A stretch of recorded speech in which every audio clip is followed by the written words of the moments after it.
हम्म, आप लोग ना।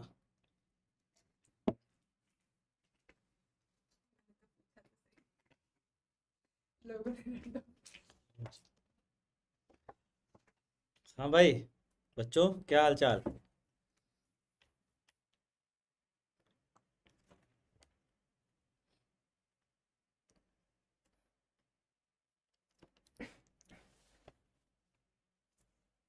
लोगों ने हाँ भाई, बच्चों क्या हाल चाल।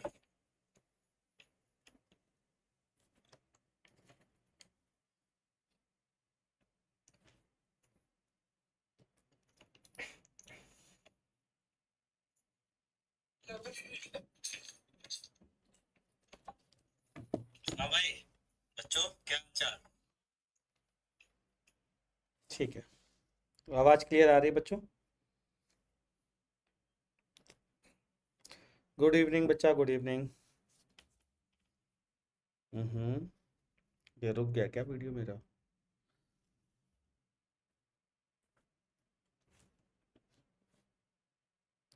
बच्चों आवाज़ आ रही है, एक बार कंफर्म करिए please. Good evening, kindly tell me which topics of geometrical optics I must study before wave optics. हाँ यार, मेरे हिसाब से तो पूरा ही पढ़ लो, ज़्यादा सही रहेगा, है ना। ज्योमेट्रिकल ऑप्टिक्स कंप्लीट कर लो। चलिए शुरू करते हैं। Figure shows two equipotential lines in xy plane for an electric field. The scales are marked the x component ex and y component ey of the electric field. ठीक है, तो मतलब ex और ey की वैल्यू आपसे पूछी जा रही है, इक्विपोटेंशियल लाइन आपको बना के दी गई है। तो आपको मेरे ख्याल से सब पता होना चाहिए। दो तीन तरीके से इसको सोच सकते हैं। एक तो ये कि ई एक्स इक्विपोटेंशियल लाइन जो है उसके परपेंडिकुलर होती है इलेक्ट्रिक फील्ड। ठीक, तो उसके इलेक्ट्रिक फील्ड निकाल के उसके कंपोनेंट कर सकते हैं। लेकिन मुझे जो मेथड बढ़िया लगता है, मुझे वो ये लगता है कि हम ई एक्स अलग निकालें और ई वाई अलग निकालें। कि कैसे साहब, हम ऐसे निकालें कि E x is minus del y by del we by del x. मतलब v में चेंज x के चेंज होने के कारण देखें। तो अगर मैं यहाँ से यहाँ जाऊँ बच्चों, तो 4 से 6 x के अलोंग गया। अच्छा जी, पोटेंशियल डिफरेंस कितने का आया। फाइनल है 4, इनिशियल है 2, तो मैं लिखूंगा -2 अपॉन, और जो चेंज है वो है 2 इंटू 10⁻⁻²। दैट मीन्स -100 वोल्ट पर मीटर इज एक्स कॉम्पोनेंट। ठीक है, अब वाई कॉम्पोनेंट देखा जाए तो वाई कॉम्पोनेंट कितना होगा, minus del we by del Y. तो ये आ जाएगा माइनस, वाई कंपोनेंट के लिए एक काम करता हूँ, मैं ऐसे बढ़ता हूँ, इस साइड जाता हूँ। ठीक है भाई, इसी साइड जाना होगा, और अगर ये पॉजिटिव आ गया तो अच्छा, निगेटिव आ गया तो फिर अपन को देखना पड़ेगा, है ना भाई।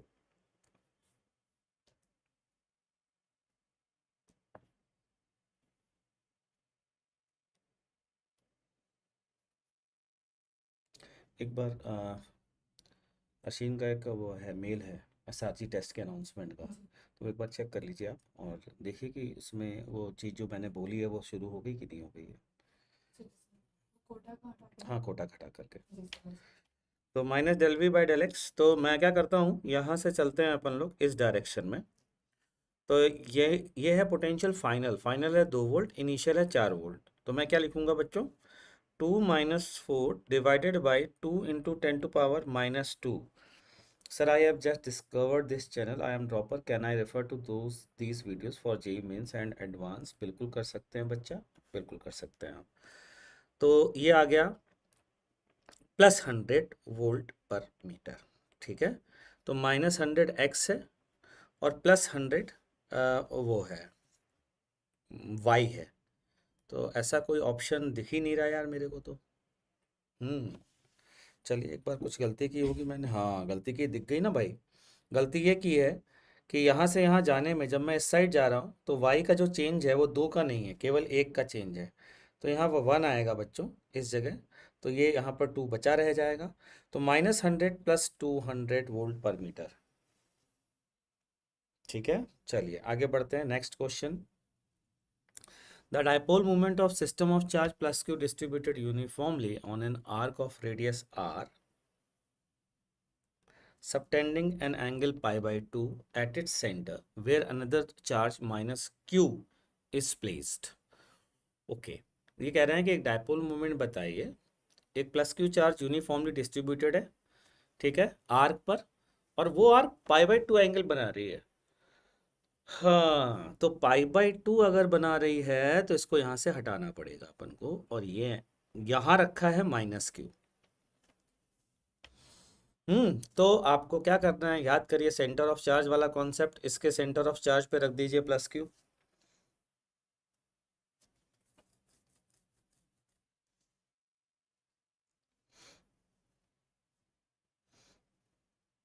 हाँ भाई मोहनदास, स्पैम मत करो यार, स्पैम करने से मैं वेव करा नहीं दूंगा ना। चलो बताओ, एक सर्कुलर आर्क के सेंटर ऑफ मास की डिस्टेंस का फॉर्मूला क्या होता है, जल्दी बताओ। जो ज़्यादा स्पैम कर रहा है वो फॉर्मूला बताए, जल्दी बताइए। यहाँ सेंटर से सेंटर ऑफ मास कितनी डिस्टेंस पे होता है, कोई बता सकता है तो बताओ जल्दी।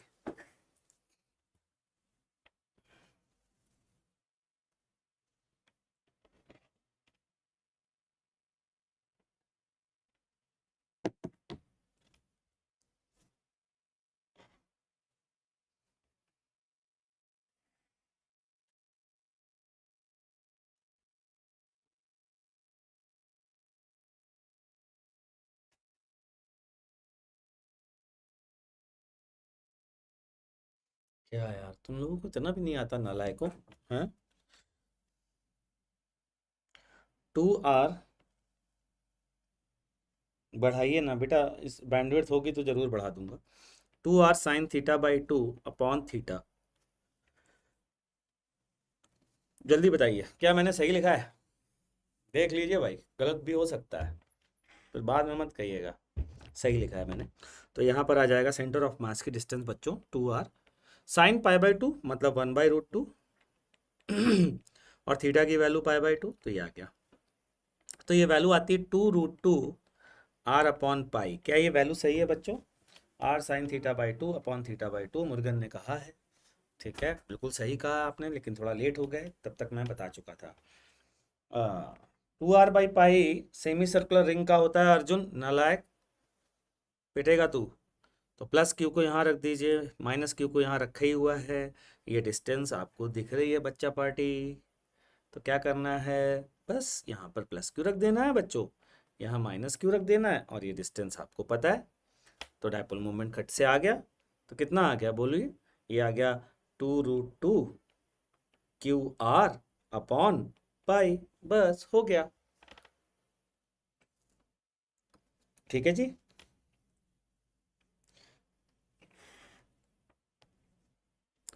आगे, potential at point A due to dipole is 3 kp upon B R gamma, then find the value of beta plus gamma. वाह जी वाह, क्या क्वेश्चन है।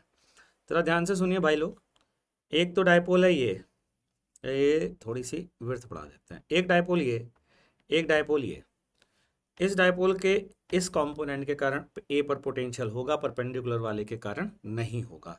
तो कितना होगा, kp cos 60 upon R square, और ये वाले कंपोनेंट के भी इधर वाले इस डाइपोल के ये वाले कंपोनेंट के कारण भी kp cos 60 upon R square होगा। सही है जी। तो बच्चों कितना हो गया, cos 60 की वैल्यू अगर आपको पता हो तो कितनी होती है?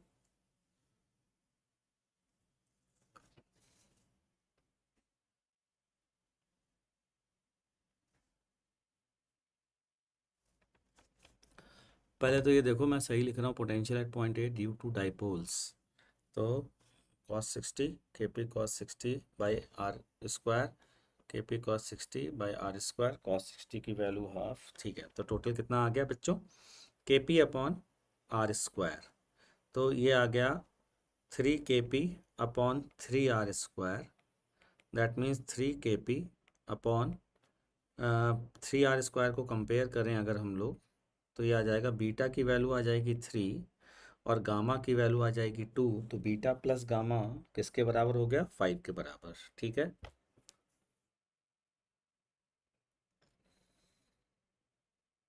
ठीक, चलिए आगे बढ़ते हैं। The linear charge density on the circumference of a ring of radius r is lambda equals to lambda naught sin theta, where theta is defined as shown in figure. Find the magnitude of electric dipole. बड़ा important question है। मैं आप सभी से कहूँगा अपनी copy लेकर के अगर अभी तक नहीं ट्राई किया तो इसको जरूर से ट्राई करें, बहुत ज़्यादा इंपॉर्टेंट क्वेश्चन है। ठीक है, find the magnitude of electric dipole movement of the ring if lambda not equals to इतना, और रेडियस भी देती है। ठीक है, तो शुरुआत करते हैं। क्यों इंपॉर्टेंट है समझिएगा।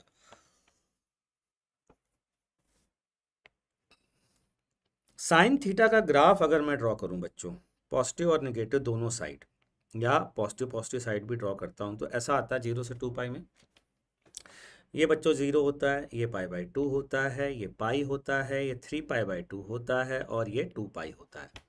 तो 0 से पाई तक पॉजिटिव रहेगा, 0 से स्टार्ट होगा, पॉजिटिव होगा और वापस 0 पे पहुंचेगा। ध्यान से सुनिएगा। फिर निगेटिव डायरेक्शन में यहाँ से स्टार्ट होगा 3π/2 से, और फिर यहाँ खत्म होगा, लेकिन यहाँ पर ये वाला हाफ होगा। ठीक, और इस तरीके से ऊपर पॉजिटिव और नीचे नेगेटिव चार्ज होकर के डायपोल फॉर्म करेंगे।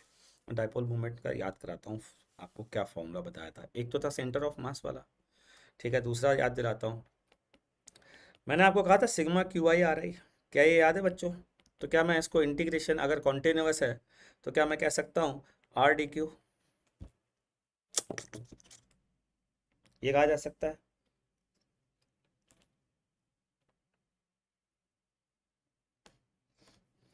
जब तक मेरी मीटिंग नहीं होती है तब तक मैं क्लास ले लूँगा, कोई दिक्कत नहीं। हालांकि कॉल तो आ चुका है, लेकिन मैं लूँगा। 1 घंटा कोशिश करूँगा कि क्लास चल जाए 7 बजे तक।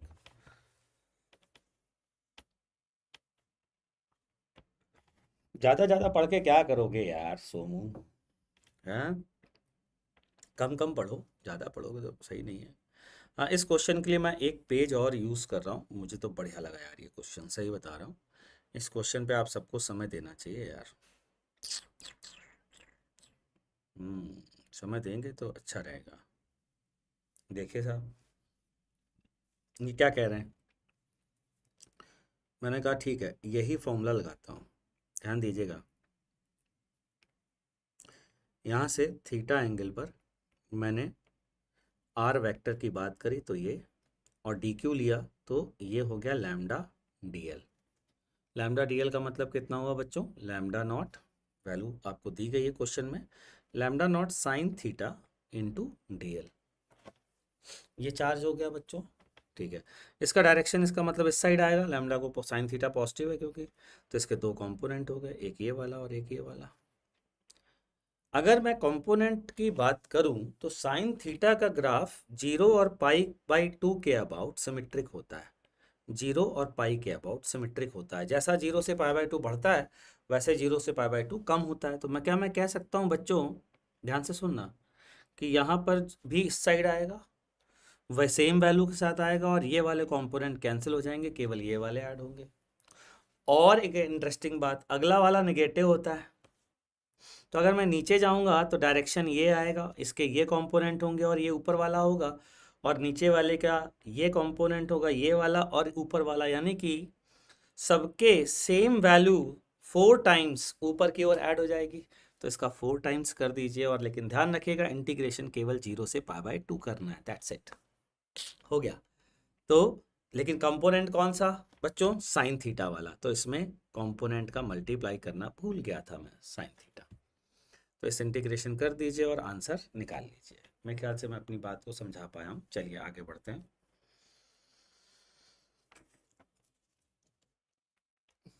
लास्ट क्लास में हम लोग सर जेई मेंस टॉपिक में जेन में डिटेल्ड क्लासेस जरूर से आप ले लेना।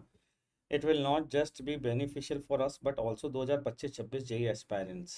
जेई मेंस टॉपिक में जेन में क्लास ले लूँगा। अच्छा जी, ठीक है।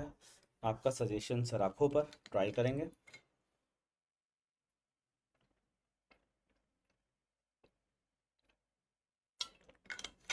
ठीक है, जैसे थोड़ा सा भी मैं फ्री रहता हूँ तो मैं ज़रूर से करूँगा। आपका सजेशन मुझे ठीक लगा है।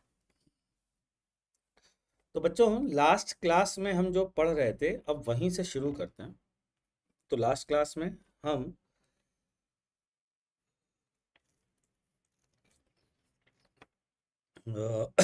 इलेक्ट्रोस्टैटिक्स में डाइपोल चैप्टर पढ़ रहे थे, और इस डाइपोल की प्रॉपर्टीज़ में सबसे पहले हम potential, electric potential due two point dipole हम लोग देख रहे थे।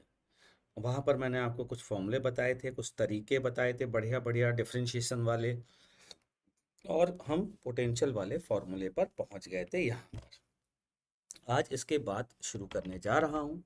लास्ट क्लास में हमने पोटेंशियल पूछा था, तो आज की क्लास में हम लोग इलेक्ट्रिक फील्ड पढ़ेंगे। तो electric field intensity due to a dipole, और डाइपोल का डिफॉल्ट मीनिंग बच्चों क्या है? Point dipole, that's it.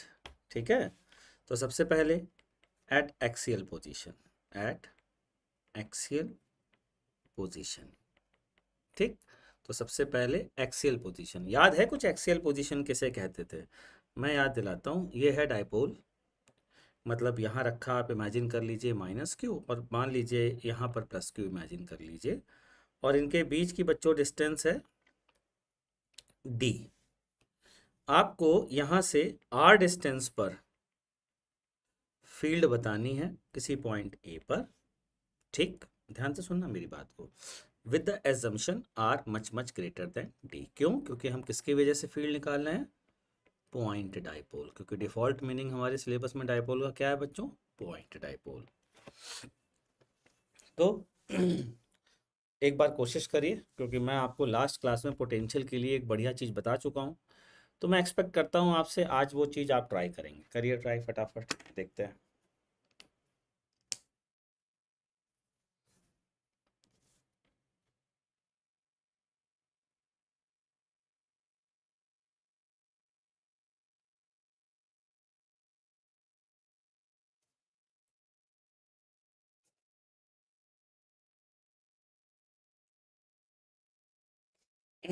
Thank you Aditya, thanks for appreciation. Update नहीं रहूँगा तो बाहर हो जाऊँगा, है ना? हाँ, बच्चों के लिए अपडेट नहीं रहूँगा तो बच्चों का नुकसान होगा, तो रहना फिर टीचर किस बात का यार, मुझे लगातार अपडेट रहना चाहिए।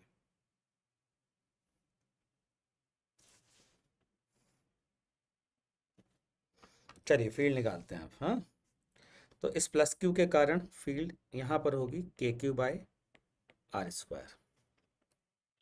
ठीक, और माइनस क्यू के कारण फील्ड कम होगी, इस साइड होगी के q upon r plus d का होल स्क्वायर। इन दोनों के डिफरेंस से आंसर आएगा।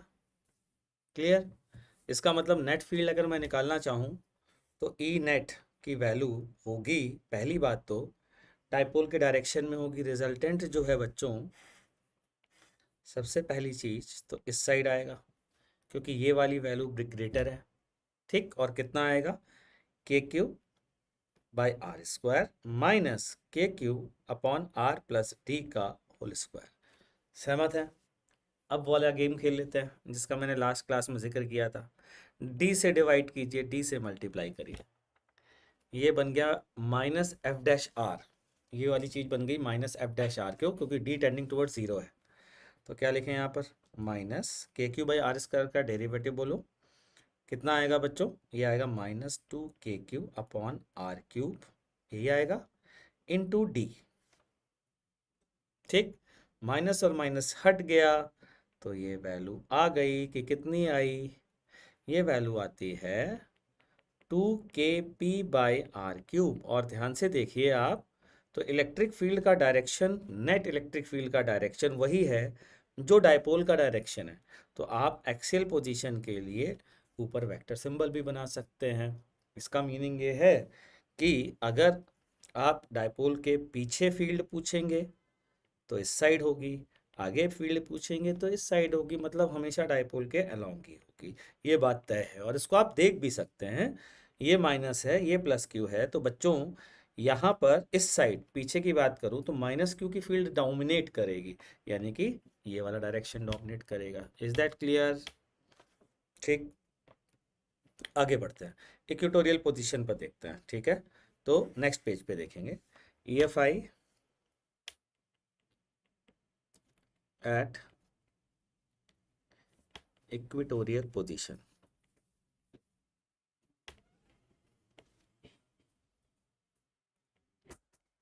EFI at equatorial position. ठीक है, इक्वेटोरियल पोजीशन भी लास्ट क्लास में बता चुका हूँ, जरा ध्यान दीजिएगा।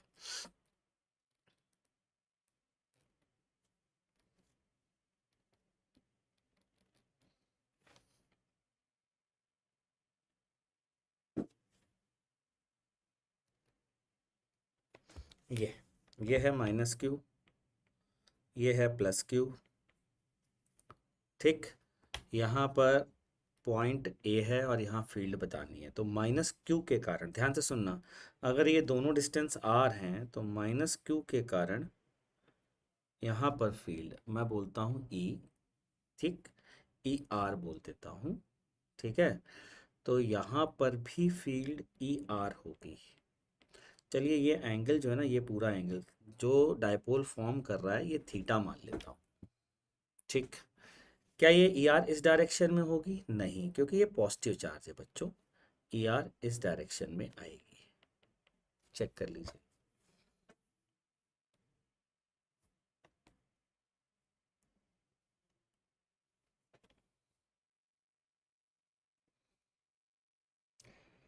हाँ भाई सर, आप जो मंजिल बैच में पढ़ा रहे हैं वही फिर से पढ़ाएंगे एसआरजी में? नहीं जी, उसके आगे पढ़ाना शुरू करेंगे। पीयूष सैनी, मन सर पहले पूरा रिवाइज करके मॉक टेस्ट देना चाहिए या उसके बिना? आपको मॉक टेस्ट दे देना चाहिए और रिवाइज पैरेलल में करते रहें, क्योंकि टोटल 5 मॉक टेस्ट हैं बनाए हैं, एक निकल चुका है।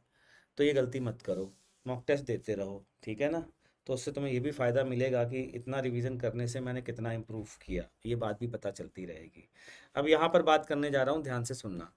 ये इलेक्ट्रिक फील्ड, इन दोनों के ये वाले कंपोनेंट बच्चों कैंसिल हो जाएंगे, ये वाले कैंसिल और ये वाले ऐड अप हो जाएंगे।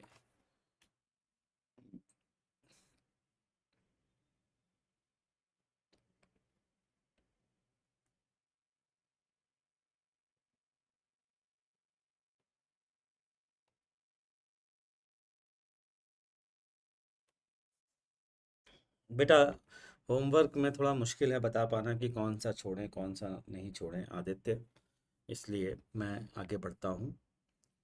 तो बच्चों, मेरे हिसाब से अगर मैं कंपोनेंट करना शुरू करूँगा ना, तो ये वाला एंगल θ/2 होगा। ये वाला रिजल्टेंट आ जाएगा, तो resultant electric field 2ER sin θ/2 होगी। ठीक है, तो E की वैल्यू आएगी ट्वाइस ऑफ KQ/R²। साइन θ/2 बहुत स्मॉल है तो θ/2 लिख सकता हूँ। ये डिस्टेंस बच्चों D है, तो आपको पता है क्या लिख सकते हैं? जल्दी बोलिए, θ/2 का हाफ आ गया, थीटा की value arc upon radius, arc length बोलिए D, रेडियस बोलिए R, तो मैं इसको लिख सकता हूँ D/R।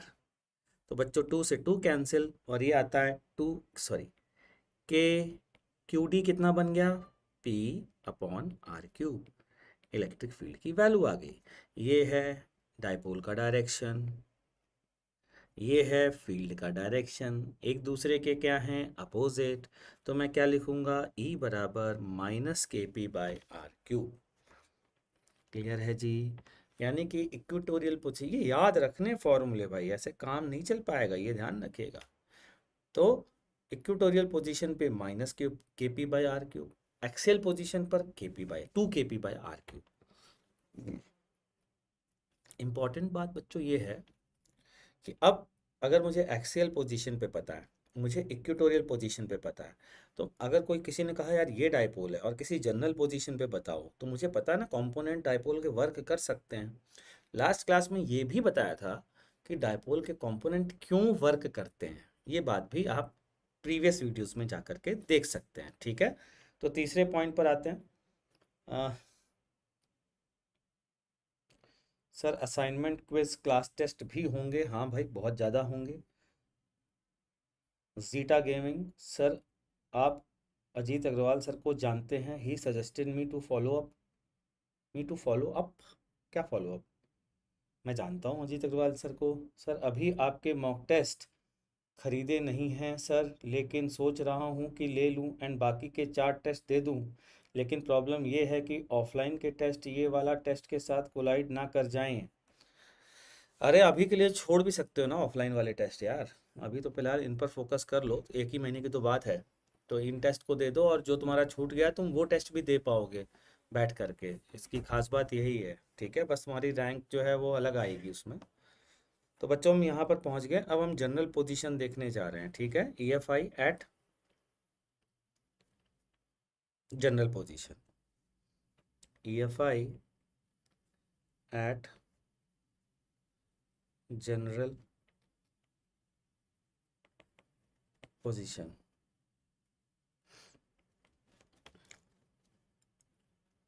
ध्यान दीजिएगा, ये है डायपोल।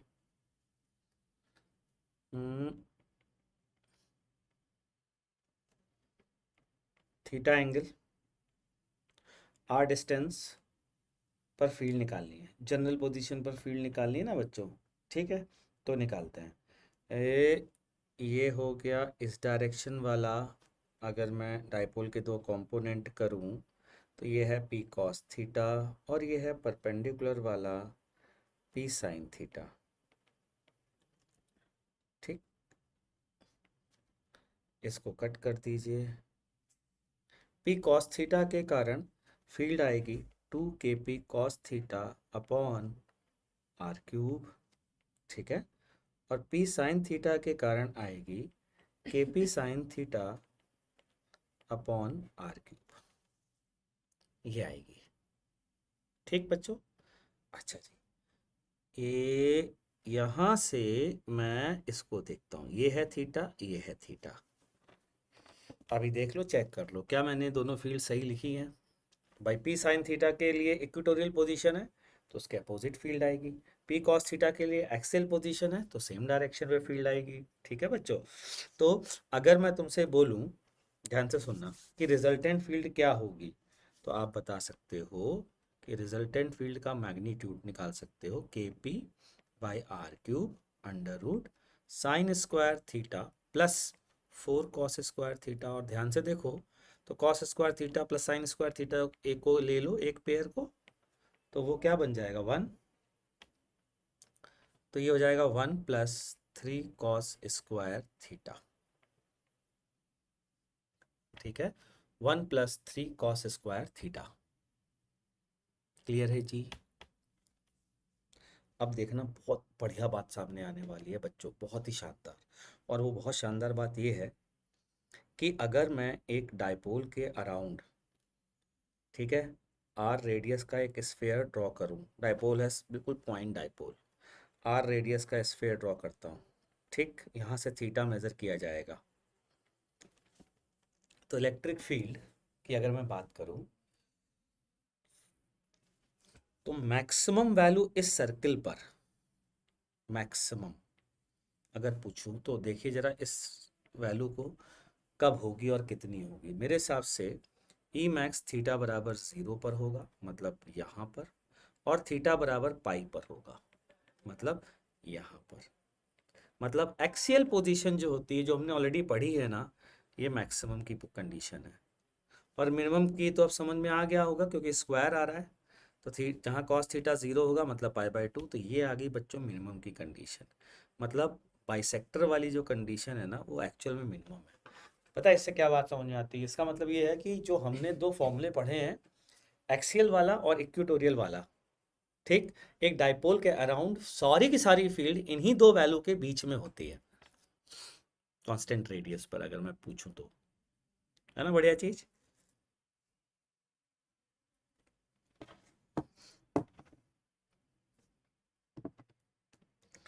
ठीक है बच्चों। चलिए एक क्वेश्चन का आंसर दीजिए, देखते हैं कितने लोग कर पाते हैं। बढ़िया क्वेश्चन है, और उस क्वेश्चन से रिलेटेड एक और क्वेश्चन फिर कर पाऊंगा। पहले इस क्वेश्चन का आंसर दीजिएगा, ठीक है। तो क्वेश्चनवा ये है कि ये रहा एक डाइपोल, ठीक। ये बताइए आप कितने लोग ये बात बता पाते हैं, चेक करते हैं जरा हम, कि थीटा की for what value of theta, for what value of theta, ध्यान से सुनिएगा, field at point A, at point A, कुछ कपड़ा दीजिएगा जरा, ये गंदा हो रहा है, चेहरा साफ नहीं दिख रहा।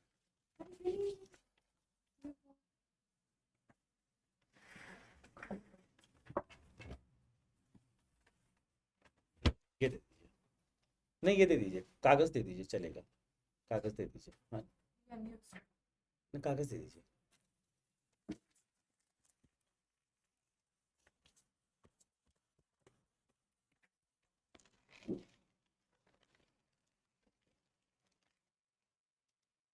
अभी जरा शक्ल साफ दिखाई दी मेरी। हाँ, क्योंकि जितने स्मार्ट हैं उतने दिख नहीं रहे थे ना, दिक्कत ये थी। तो field at point A is perpendicular to p. तो पी वेक्टर है ना, पॉइंट ए पर जो फील्ड आएगी वो पी वेक्टर के परपेंडिकुलर आनी चाहिए।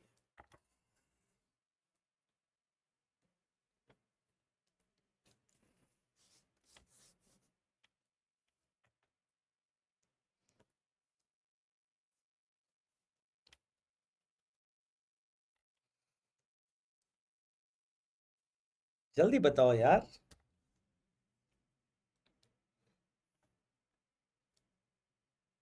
मन पटेल बेटा, तुम रट्टा मार के बैठे हो या इतने जल्दी कर लिया?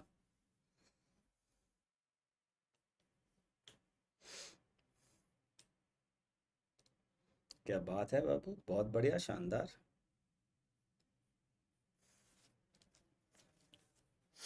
चलिए मन पटेल ने कर लिया तो जरा हम भी कर लें, देखें हमसे होता है कि नहीं होता भाई। पी के परपेंडिकुलर फील्ड का मतलब ये है कि जो एक्सियल फील्ड थी ये वाली, और जो परपेंडिकुलर फील्ड थी ये वाली, इन दोनों के ये वाले कंपोनेंट एक दूसरे को कैंसिल कर देंगे तो ऑटोमेटिकली बच्चों रिजल्टेंट फील्ड इस साइड आ जाएगी, ठीक है। अब ये एंगल थीटा है, ये एंगल थीटा है, ये वाली 2 kp cos theta by r cube थी, इसका कॉस थीटा कंपोनेंट, तो 2 kp cos theta by r cube का कॉस कंपोनेंट। क्या बात है मन बाबू, छा गए तुम, ठीक है। और kp साइन थीटा वाले का साइन कंपोनेंट, तो kp sine theta by r cube का साइन कंपोनेंट। वो कैसे? अरे भैया ये वाली फील्ड कितनी थी, kp sine theta by r cube थी, क्योंकि अभी अभी थोड़ी देर पहले तो निकाली है यार ये वाली, इसका उल्टा, ठीक है। इसका साइन कंपोनेंट इधर आएगा ना बाबू, ठीक। दोनों को बराबर कर दिया तो यहाँ से टेन थीटा की वैल्यू आती है, ध्यान से देखिए, √2। और बहुत ही शानदार फील्ड है यार ये, पता है क्यों? क्योंकि सोचो क्वेश्चन बनाने वाले कितने बढ़िया बढ़िया क्वेश्चन बना सकते हैं। कैसे यार? इस एंगल पर अगर मैं बात करूं तो फील्ड का डायरेक्शन डायपोल के परपेंडिकुलर है, ये है परपेंडिकुलर, तो सिर्फ और सिर्फ डायपोल के परपेंडिकुलर। पता है कैसे होगा? इस ध्यान से सोचिए, डायपोल की इस लाइन के अबाउट तो सिमेट्रिक है ना भाई, है ना सिमेट्री? ये लाइन डायपोल की, तो अगर मैं ये आर डिस्टेंस बोल रहा हूँ तो ये पूरी आर डिस्टेंस पे सिमेट्री बोलेंगे ना।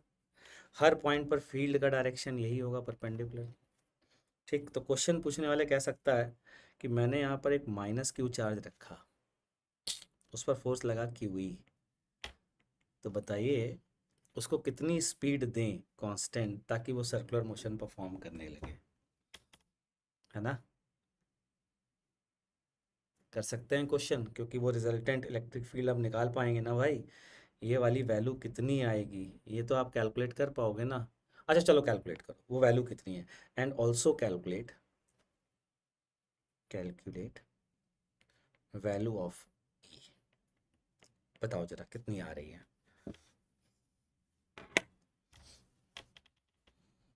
फटाफट बताओ कितनी आ रही है।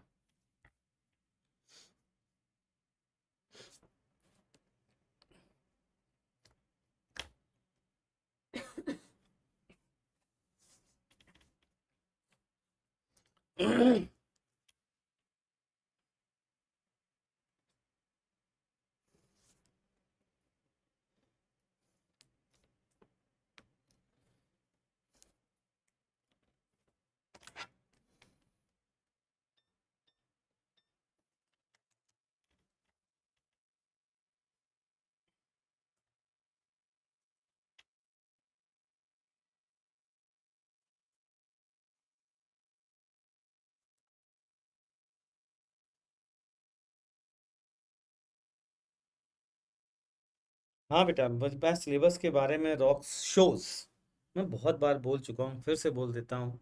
मैं सिलेबस के बारे में कोई भी कमिटमेंट नहीं कर सकता यार, क्योंकि बिलीव मी, मैं बहुत बैंडविड्थ की फ़ाइट है मेरे साथ, उसके बाद भी मैं पूरी कोशिश करता हूँ कि यूट्यूब क्लास ना छोड़ूं। तो इस वजह से मैं कोई ये कमिट नहीं कर सकता कि कब तक ख़त्म कर दूंगा, लेकिन मेरी इच्छा है कि मैं टाइम लिमिट तो नहीं पता, लेकिन इच्छा तो यही है कि सारे चैप्टर्स ख़त्म कर दूँ।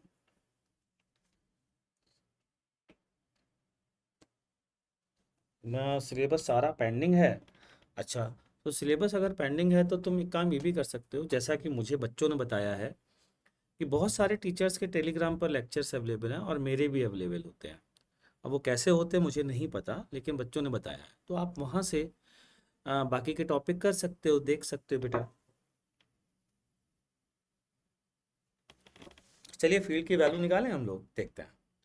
तो जिसका कॉस्ट वाला कंपोनेंट इधर आया था उसका साइन वाला आएगा, और जिसका साइन वाला आया था उसका कॉस वाला आया था, और दोनों ऐड होंगे, ठीक है ना। तो 2 k p cos theta sine theta upon r cube plus k p sine theta cos theta upon r cube. तो ई की वैल्यू बच्चा क्या आ रही है, 3 के पी आ जाएगा, 3 k p by r cube sine 2 theta, ठीक है। साइन 2 थीटा, अगर नीचे 2 से डिवाइड कर दूं, और साइन 2 थीटा की वैल्यू होती है, अगर आपको पता हो, कि 2 tan theta upon 1 + tan² theta. क्या आपको ये फॉर्मूला आता है? बोलिए बोलिए।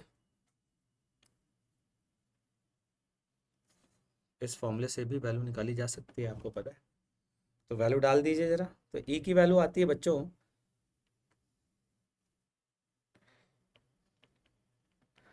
3 k p by r cube, tan theta की वैल्यू है √2, तो √2 डिवाइडेड बाई 1 + tan² थीटा, तो 1 + 2 मतलब 3, ये हो गया कैंसिल। तो ये वैल्यू आ रही है √2 k p upon r cube. Check कर लीजिए भाई।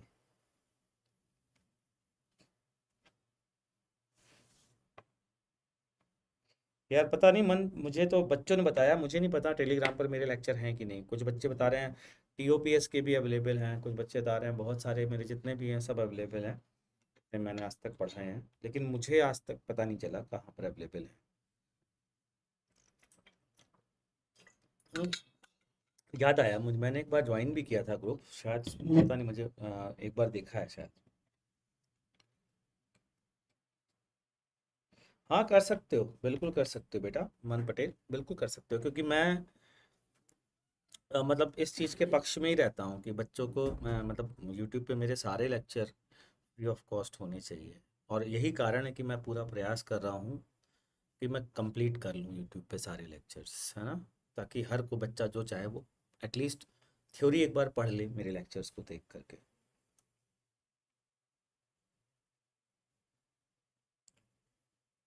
बेटा इलेक्ट्रोस्टैटिक्स में लिमिट्स लेने में प्रॉब्लम होती है ना इंटीग्रेशन में, तो सबसे इम्पॉर्टेंट चीज़ ये होती है बेटा, एलिमेंट लेने में प्रॉब्लम होती है ना, तो एलिमेंट मत लो बेटा, लो ही मत।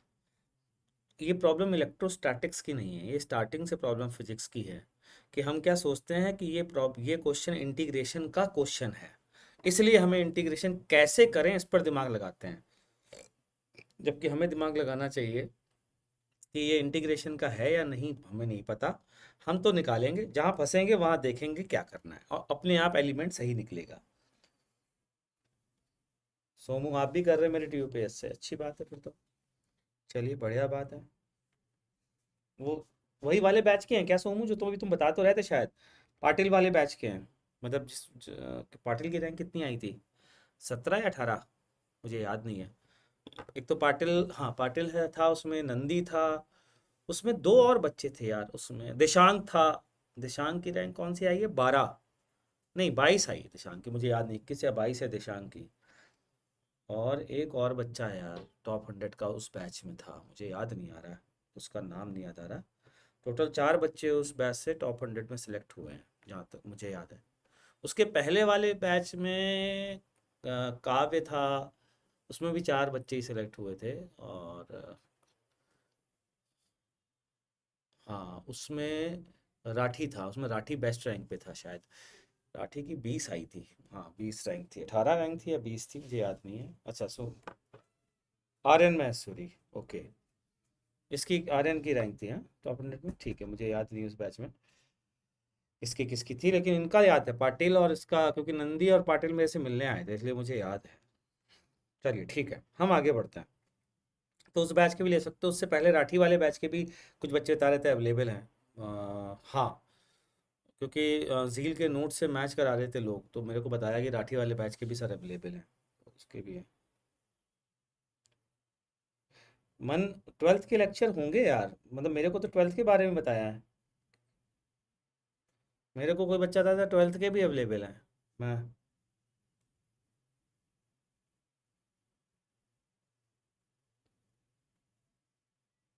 मैं देखता हूँ यार, मैं मतलब पता नहीं, मतलब मेरे को किसी बंदे ने भेजा था कि आपके 12th के लेक्चर भी अवेलेबल हैं इन्हीं बैच के। देखता हूँ अगर होते हैं तो मैं बता दूंगा, ठीक है ना। शायद, पता नहीं कहाँ की किस कोचिंग के, ये नहीं पता मुझे। अच्छा मैं आपसे क्वेश्चन पूछता हूँ, ठीक है, ये क्वेश्चन होमवर्क दे रहा हूँ, ये क्वेश्चन आप घर से करके लाइएगा, फिर नेक्स्ट क्लास में अपन आगे पढ़ेंगे, ठीक। ये है डाइपोल, क्योंकि मुझे अब जाना है, जिसका डाइपोल मोमेंट है पी, ये एंगल है थीटा, ठीक है। यहाँ पर 4 पॉइंट हैं, 1,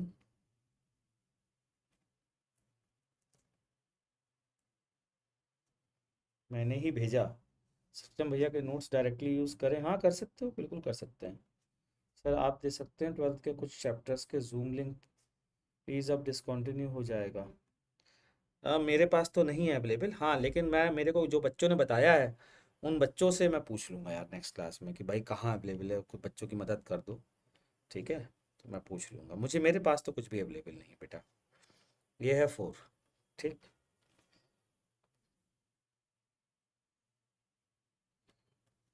तो ये है थीटा, ये है पी, यहाँ से आर डिस्टेंस पर 1, 2, 3, 4, इन 4 पॉइंट पर आपको फील्ड भी बतानी है, find field and potential at points 1, 2, 3 and 4। ये आपको होमवर्क है, घर से करके लाना है। नहीं करके लाओगे तो कोई फ़ायदा नहीं है पढ़ने का, मैं पहले बता दे रहा हूँ, तो ज़रूर से करके लाना। ऐसी जगह नोट करो जहाँ पर तुमको फ़ायदा हो, ठीक है।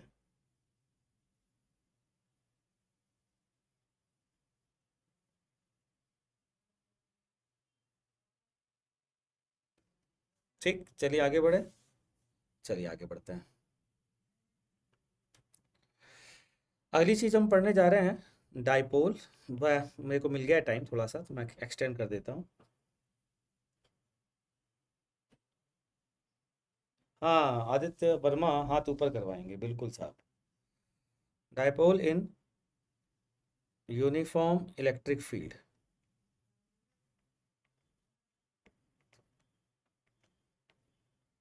इन यूनिफॉर्म इलेक्ट्रिक फील्ड, ठीक है।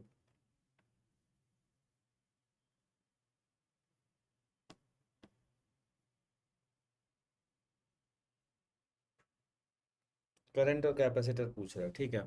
मैं पूछ लूंगा, एक बार बात कर लूंगा बच्चों से, अगर होगा तो मैं बता दूंगा, ठीक है, नेक्स्ट क्लास में पक्के से। Dipole in uniform electric field, तो सबसे पहले मैं बात करूंगा फोर्स की, फिर बात करूंगा टॉर्क की। सबसे पहली चीज, net force is zero if dipole is kept in uniform field।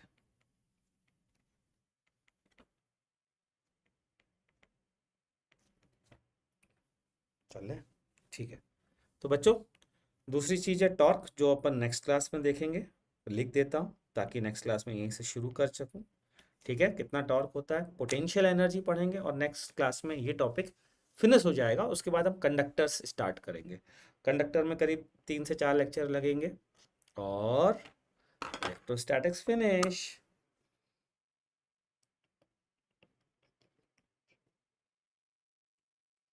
हाँ, नंदी ने बहुत सारे टेस्ट में अच्छा परफॉर्म नहीं किया, मैं यही तो क्लास में बोलता हूँ,